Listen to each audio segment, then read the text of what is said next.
लोकासांगे ब्रह्मज्ञान, स्वतः मात्र कोरडे पाषाण, अशा पद्धतीचं वर्तन देशाचे प्रधानमंत्री सन्माननीय नरेंद्र मोदीजींचं आहे. सकाळी सांगतात लोकांना की पेट्रोल कमी वापरा, डिझेल कमी वापरा, कार पुलिंग करा, मेट्रोचा वापर करा, आणि संध्याकाळी 100-100 गाड्यांचा ताफा घेऊन ते रोड शो करतात. लोकांना सांगतात तुम्ही फॉरेन टूर्स कमी करा, बंद करा, आणि आता ते 4 देशाच्या युरोपच्या दौऱ्यावर निघालेले आहेत. कोण त्यांचे आर्थिक सल्लागार आहे हे कळायला मार्ग नाही आहे. खतांचा वापर कमी करा.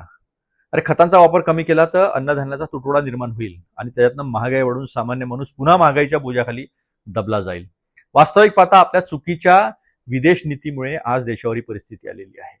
कदाचित एप्स्टीन फाईलच्या अय्याशीमुळे आपण घाबरलेला आहात, अमेरिकासमोर वाकून उभे आहात, चहाबार सोडून दिलं, इराण आणि रशियाशी संबंध खराब केले, जिथून आपल्याला स्वस्तामध्ये आणि रुपयाच्या मोबदल्यात, खाद्यान्नाच्या मोबदल्यात आपल्याला तेल मिळालं असतं, आज या महागाईचा सामना सामान्य जनतेला करावा लागला नसता.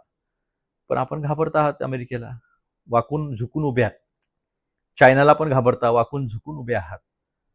एक वाकून झुकून उभा असलेला प्रधानमंत्री देशाच्या जनतेसमोर ताठमानेनं उभं राहू शकत नाही, हे यावरून पुन्हा एकदा सिद्ध झालं. 12 वर्षात अपयशाच्या व्यतिरिक्त काहीही आपण दिलं नाही.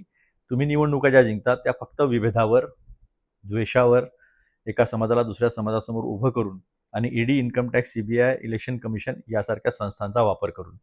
अन्यथा आपण निवडणूक जिंकावी अशी परिस्थिती देशात नाही.